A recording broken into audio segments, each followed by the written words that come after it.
It's a new week and the Mariners are back in Seattle. Let's kick things off with a dive into the mailbag. Colby, hit it.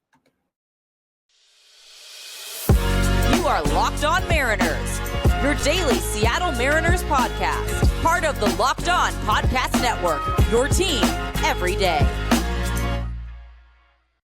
Ahoy, sailors. It is Monday, September 11th, 2023. This is Trident and Colby Patnode for the Locked On Mariners podcast, brought to you by Gametime. Download the Gametime app, create an account, and use promo code LOCKEDONMLB for $20 off your first purchase.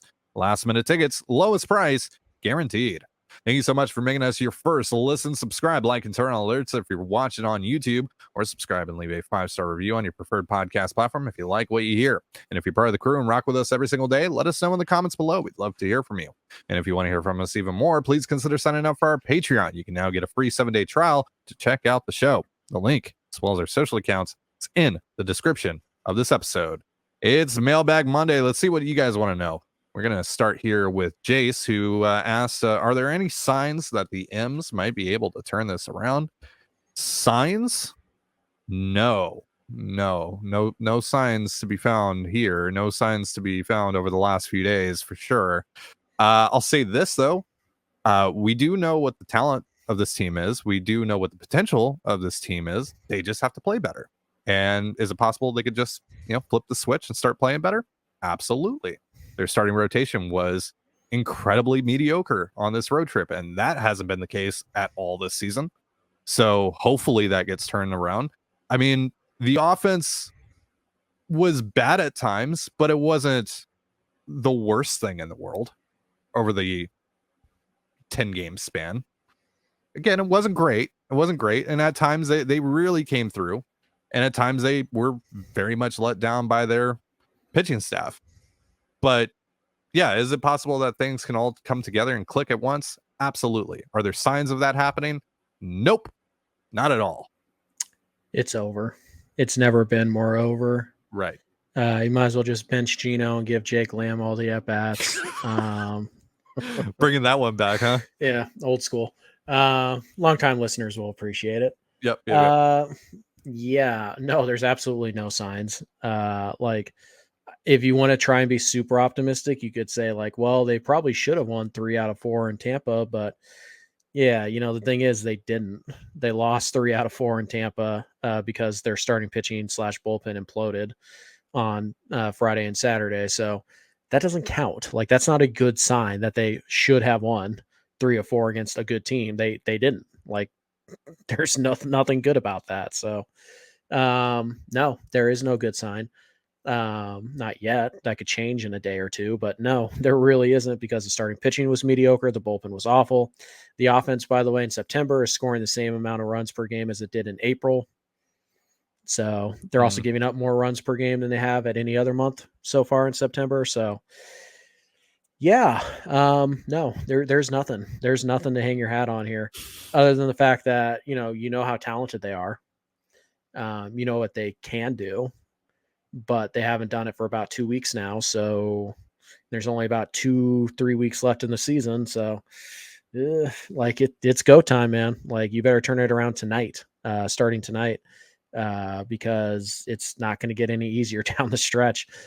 So no, there are no good signs, at least not present. The only thing you can really hang your hat on is the idea that we know they're better than this, and they probably are, but a lot of teams are bad for a month.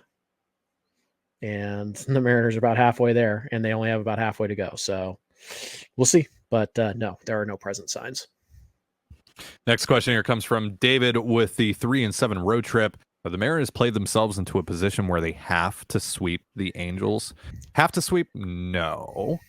But you have to win 2 or 3 here, at least. You have to win the series. If you don't win the series and you go into a series with the Dodgers, you're cooked. I'm sorry, you're dead. It's over. I mean, short of sweeping the Rangers 7 times, going 7-0 against the Rangers, but sure, yeah. What I'm saying is very hyperbolic, but still. No, I mean, it's just playing the reality. The vibes could not be worse if you lose this series. And by the way, Anaheim, while they're broken, they're going to come at you with everything they got because they have nothing to lose, and they're still major leaguers. Like they still have pride. They still have the ability to knock you out of the playoff race and all that stuff. They're going to play hard, right? So I'd say if you play like you're capable of playing, then you should probably sweep the Angels. If you play like you did this last week, you are going to lose this series. So at the very least, you have to find something in the middle. And I think tonight is absolutely crucial because you don't want to get into a 4-game losing streak. You want to start turning this thing around immediately. You want to put the pressure on Anaheim over the next 2 instead of yourself. So I think tonight is an absolutely crucial game, but I don't think you have to sweep necessarily. I think you have to find a way to go 3-3 this week at the bare minimum, go 3-3. You are getting some help because Texas and Toronto are going to start a 4-game series tonight. I don't think I don't know. Do we have a question about this later? Who we're rooting for? No. Okay. Or you go ahead. I was just going to say, I don't think it matters. You just want one team to sweep the other. Yeah. I really don't think it matters who. That's the idea. That's the ideal situation, right? Because that hopefully, like if you can win these games against the Angels, hopefully you can create a good amount of separation there between you and whichever team gets swept. More likely, though, what's going to happen is that both of these teams kind of just stay static. And hopefully you're able to maybe get a game or two on someone. Well, if you sweep, right? Hypothetically, if you do sweep, you're gaining at least 2 games on somebody. Because even if the series is split 2-2, you're either gaining 2 games on Texas or 2 games on Toronto. That's huge. But hypothetically, right? Let's say you sweep, fingers crossed. And just because Toronto's playing well right now and Texas isn't, Toronto sweeps Texas. Okay, well, now Texas is 5 games back of you.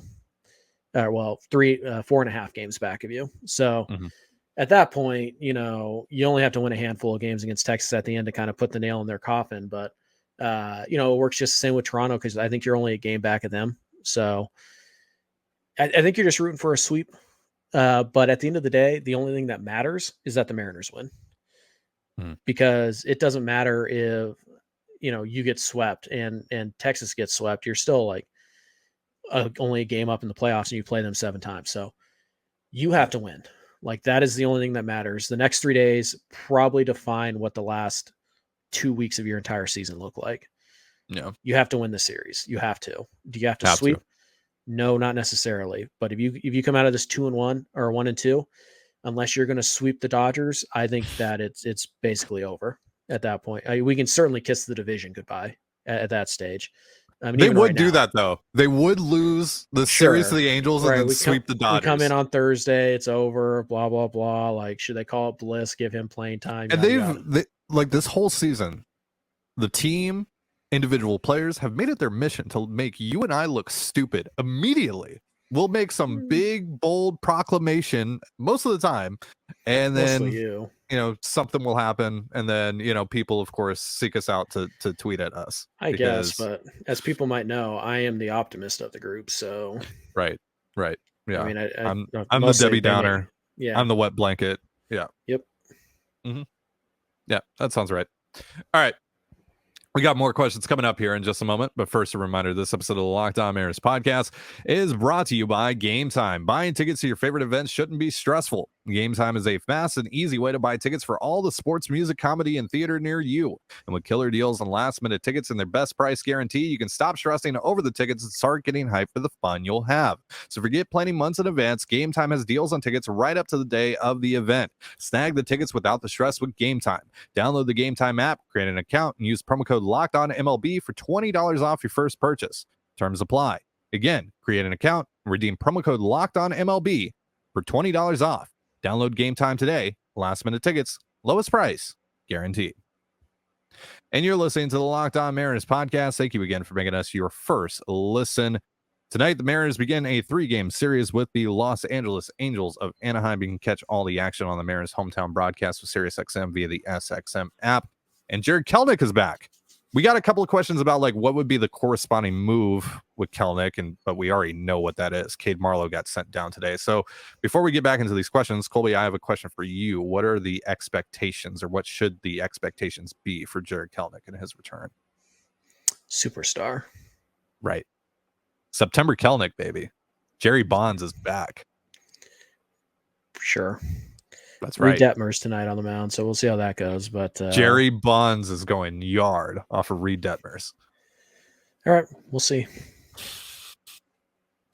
All right, let's get back into these questions. Gomsners wants to know, you've talked before about how Scott's best skill as a manager is clubhouse culture. Wow, I cannot read this question.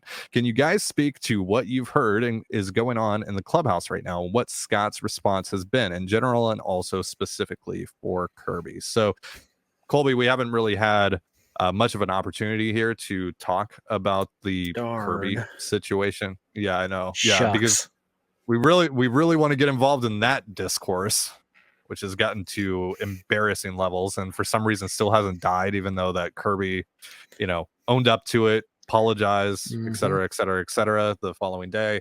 It's still going on. So yeah, what do we think about the clubhouse and then the Kirby situation? I think the clubhouse is still probably pretty fine. It's obviously not like a super energetic clubhouse at the moment because, you went 3-7 on a long road trip. So yeah, they're probably not, the vibes probably aren't great, but I don't think there's like a catastrophic like mutiny happening after a 10-game stretch or anything like that. So I think that part's fine. And then, and specifically with Kirby, like, I mean, should he have said it? No, absolutely not. That's a stupid thing to say. And it also, it's not a great look for you. It's probably ticked off a few of your teammates, probably ticked off your coaching staff and your management team and all that stuff. And, we talked about how, or at least I talked about how, this thing, as long as George comes out tomorrow, the next day, and just like owns it, like, then it's dead. Like there's nothing here. And so that's what happened. It's, again, was it a stupid thing to say? Yes. Was it any stupider than people calling him Eric Bedard or calling George Kirby soft because he said, oh, I didn't think I should be out there after 94 pitches. Like, no. And by the way, like, let's look at some of the major leaguers who are calling him like soft and all that stuff and look at what they did in their career. They've got no room to talk their smack. Okay. So yeah, I think a lot of fan reaction is either people's toxic masculinity is showing, but also too, on the other side, there's a lot of people who just want to pretend that like George is totally justified to say what he said. And that's not true either. Like, right. George shouldn't have said it publicly. Right. Yep. We can agree on that. But it just feels like there was a lack of communication, right? Like either George thought he was done and just assumed he was done, or, the coaching staff went to him and said, we really need you for a couple more outs today. And George didn't like that, but at the end of the day, he shouldn't have said it. He owned up to it. He's not soft because he said it out loud. He just made a mistake. Like it's fine. I don't think this is an issue whatsoever for anybody left in the clubhouse. I don't think this is an issue for Scott. I don't think this is an issue for George. I just think it's a lot of people trying to score, pretty cheap points on both sides of it. Again, at the end of the day, I think the correct response is what George said. I shouldn't have said that. Like that's not something that, I think that's not something that I like do. Like it's frustrating outing. It's been a frustrating road trip. And, I shouldn't have aired that out.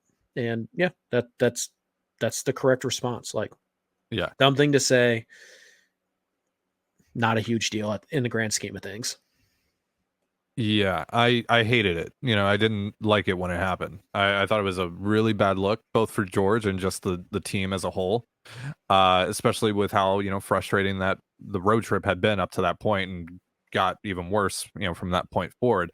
I do appreciate him going, hey, like, I don't think I should have been out there. Like, he's thinking of the team. What puts the team in the best position to succeed? And he didn't think that was with him on the mound. And I actually agree with him, right? But him coming out and saying that to the media, right, before potentially even talking to Scott about it behind the scenes.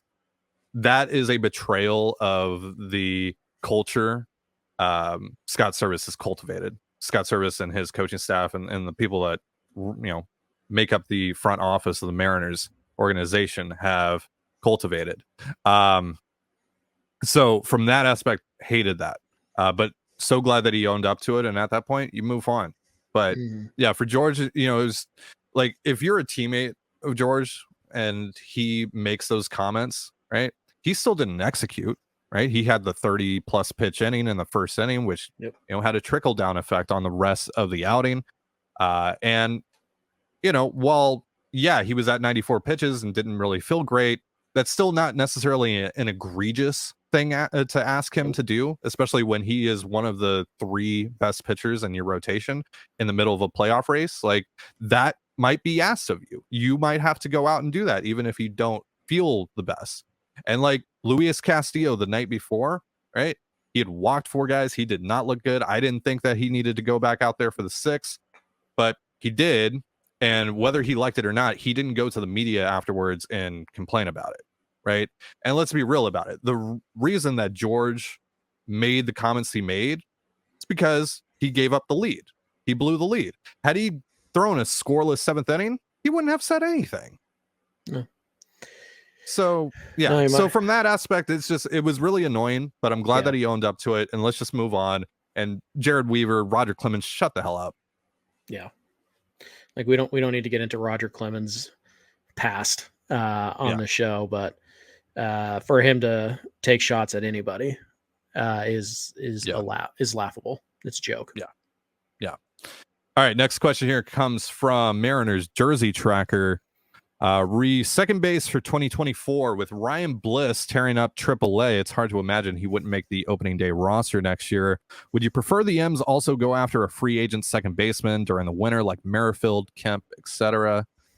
Well, I definitely don't think they not should, Kemp.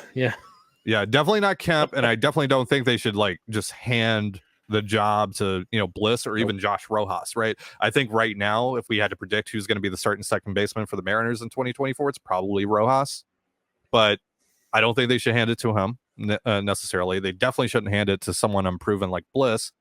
And here's the thing, right? Every single offseason that you and I have been doing these podcasts together, whether it's Locked On, whether it's CTZ, whatever, we always get asked about young players and how are you going to get them playing time? You have to get them playing time. You can't sign this guy because you have to get him playing time. Look, every single year, it boggles my mind how people do not understand that these things just kind of tend to work themselves out. And secondly, if you do get a guy like on a 1-year deal, right, who is a veteran, has done it, and he's playing well enough to block a Ryan Bliss in this specific example, what's there to complain about? That means things have gone well for you. That means you're probably in a good spot, that deal worked out for you. So build your roster where the young guys have to earn it, right? You're not just giving them these opportunities. You are covering your bases by doing that. You are, especially because, again, we're talking about 1 to 2 year deals. Maybe Whit Merrifield in that specific example is going to get like a 3-year deal, something like that. But, in general, like when we talk about these things, it's mostly 1 to 2 year guys. So it's like, all right, if that doesn't work out, or if the young guy comes up and he's just better, it's not like you're stuck, like you're handcuffed to the guy that you signed, or that you're handcuffed to the guy that you traded for a long period of time. It just makes your overall roster better. It makes the ecosystem of your roster just that much healthier. Yeah, depth is good. And despite the way the Mariners seemingly refuse to use it at times, it's good to have a good bench. And and you say, well, when did that work? Look at the short-term deals on Wong and Pollock. And it's like, yeah, but Pollock is the point, right? Because the team didn't just give Jared Kelenic 600 plate appearances. They didn't just give him starts against lefties automatically. He had to earn those, and he did. And obviously there were some ups and downs, and Pollock didn't work out, enough to cover the ups and downs of Kelenic, but Kelenic earned the playing time. Bliss has to do something similar. It's also worth noting Bliss isn't a lock for the opening day roster because he doesn't have to be added to the 40-man until next winter. So once you add him to the 40-man, like you're stuck. So there's really no reason to add him until you're absolutely certain that he's a big leaguer. So I think he'll enter spring training next year with a shot to make the opening day club. But it's not a guarantee by any stretch. He's not going to be on the 40. I'd be pretty surprised if he was on the 40-man added, at any point, because you don't have to, and you don't do those things before you feel like you absolutely have to. So yeah, I think Bliss has a shot to make the opening day roster. I don't think he's a lock. I don't think he's tearing it up in AAA. I think that's, been the last week or so. He's been really good, but overall, not really. And I'm not sure he's an everyday player. I think he's probably an everyday second baseman, but we don't know. And you're not going to go into a year where you think you can win the World Series, or you shouldn't at least, and be like, well, we don't know this guy can play. You need to go out and you need to get somebody to kind of cover your base. And that was the idea behind AJ Pollock. Did it work? No. But Kelenic proved he could play. So it's just one of those things where, like, you need to pick better, like, security blankets. Sure. But you should, the idea is fine. The execution this year was bad. That's the problem. Those guys didn't produce. Right. It happens sometimes. But no, you shouldn't go into next year saying Ryan Bliss is definitely the opening day second baseman. I don't even think you should go into next year saying Dom Canzone is definitely the opening day left fielder or DH or first baseman. Or no, protect yourself. Yeah, go and do the Wong and the Pollock again. Just pick better players. You know what I mean? Just don't whiff so badly on those types of players. And, and particularly, we talked about this a lot, but the Wong thing, really not much of a whiff. It happened to be, but, like, who could have seen that coming? Nobody. And if you're saying you did, you're lying. Right. Even the people that were like, oh, he's basically just Adam Frazier. He wasn't even that. I wish. Like, I freaking wish, dude. Like, absolutely. Like, he was terrible. Like, literally one of the worst players in Major League Baseball this year. Oh, by the way, a free agent second baseman who makes sense next year, Adam Frazier.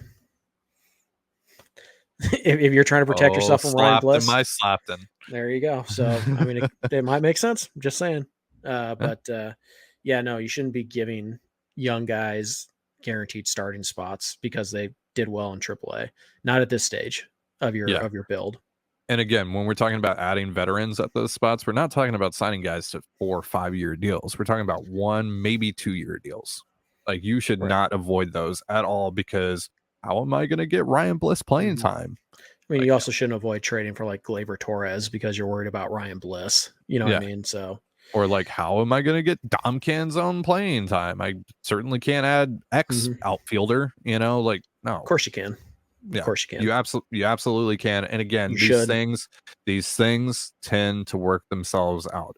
Yep. Injuries happen, things crop up, and then when those things happen, if you didn't cover your bases, you're going to get left at the altar. And we've seen that happen a little bit this year. So, yeah. All right. We got a couple more questions coming up here on Mailbag Monday. But first, a reminder, this episode of the Locked On Mariners podcast is brought to you by Sleeper. Now, the MLB playoffs are right around the corner, which means the clock is ticking on your chance to 100 times your cash on daily fantasy baseball. Pick more or less on stats for your favorite players, like home runs, hits, strikeouts, and more, for up to a 100 times payout on Sleeper. Get your picks right and you could win big. And if things didn't go well in your home league this year, you can still salvage the fantasy baseball season over at Sleeper. There you can pick the players you want and call your shot. And when you use promo code Locked On, that's LOCKDON, you'll get up to $100 matched on your first deposit. Terms and conditions apply. See Sleeper's terms of use for details. Currently operational in over 30 states. Check out Sleeper today. And you're listening to the Locked On Mariners podcast. Thank you again for making us your first listen here on Mailbag Monday. We're answering your Seattle Mariners questions. Speaking of the Mariners, they are starting a 3-game series against the Los Angeles Angels of Anaheim tonight in Seattle. You can catch all the action on the Mariners hometown broadcast with SiriusXM via the SXM app. All right, a couple more questions here on Mailbag Monday. This one comes from Josh. This might be more of an off-season question, but realistically, how many more seasons before the team needs to consider moving Julio to a corner outfield spot to potentially save his legs for the long term? Colby? It's not on the radar. I think is the best way I could put it. Like, Julio's probably, Julio might win a Gold Glove this year at center field, and you just don't move that guy off of center field, especially right now when there's really no evidence to suggest that center field is what's causing some nagging injuries. There's really nothing to suggest that. So, no, I don't think you're talking about that for at least 2 or 3 more years. And on top of that, who are you going to get right now that's better than Julio defensively? Yeah. Like, the bat hasn't suffered because he's played center field. He is a plus defensive center fielder, at least he is this year. So, until you even get somebody in the org that can play center field, like, because we know Canzone can't, we know Marlowe can't, we know Kelenic can't, like, there's no reason to move him. So I'm thinking at least 3 years, probably longer. And that can change if he wears down. And, if this does become an issue, then at some point you do it. And I think you're pretty quick about it. But until there's evidence to suggest that you need to do it or that it's beneficial to the team because you have a center fielder who's better than Julio, until that situation presents itself, there's absolutely no reason to even really think about it right now. So I'm going to say at least 3 to 5 more years at minimum, but it could be longer. Agreed. Last question here comes from JP. Do you think the 2022 bullpen is better than the 2023 bullpen? Yes. Yes. Definitively. Yeah. Not only did you have Sewald, but you had a better Andres Munoz too, and Eric Swanson. Yes. Yeah, that's the key, right? It's not the guys that you don't have in the bullpen, really, for me. I mean, like Sewald, yes. But it's not really like, oh, well, you had Pim Murphy and you had Eric Swanson. I mean, like, I have Justin Topa, I have Gabe Spire. Like, those guys are pretty good as well. But it's Andres Munoz is not as good as he was last year. No. Like, that's really the key. And now you're putting guys in different roles than they were in last year that they might not be as well suited for, like Andres Munoz. So that's where it begins and ends for me, really. So yeah, definitively speaking, 2022 bullpen was better, a lot better than the 2023 bullpen, at least in its current state. Like from where the 2022 bullpen ended and where 2023's bullpen is right now, absolutely.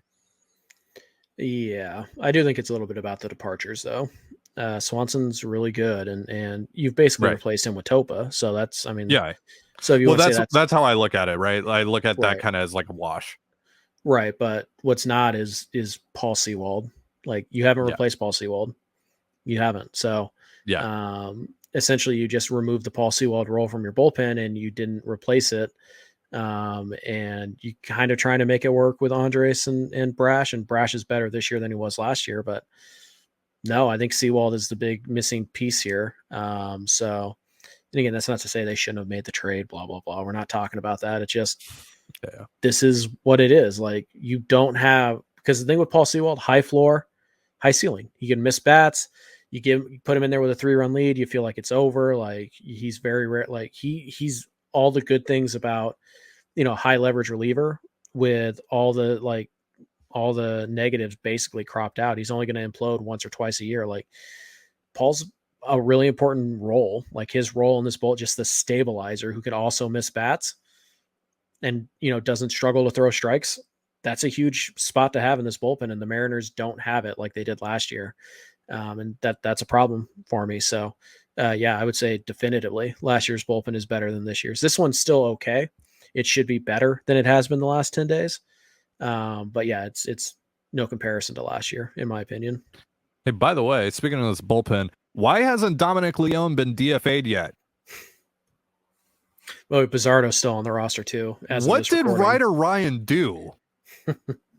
What did he do? Someone tell me what Ryder Ryan has done to deserve this disrespect. After striking out Adley Rutschman and Gunnar Henderson in his major league debut. And they were like, nope, we don't want that. We want Dominic Leone and Edward Bizzardo. Get the hell out of here. Come on. Also, Prolonder Barreau is on the taxi squad. Just call him up. Stop with this will they, won't they. Stop.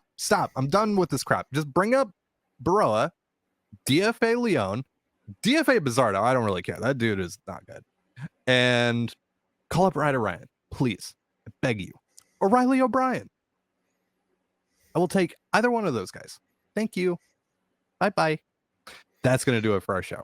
Thank you so much for joining us here on the Locked On Mariners podcast. For Colby Patnode, I'm Trident Gonzalez. Be sure to give us a follow on Twitter at LO_Mariners. You can follow me at Dane Gonzalez. It's DANEGNZLZ. And Colby at CPAT11. That's CPAT11. Follow us on Instagram and TikTok as well over at Locked On Mariners. That's one word, Locked On Mariners. You can also find all that stuff in the description of this episode. Thank you again for making us your first listen here on Mailbag Monday. Again, you can catch the Mariners and the Angels tonight on the Mariners hometown broadcast with SiriusXM via the SXM app. Have yourself a beautiful baseball day, and we'll see you next time. Peace.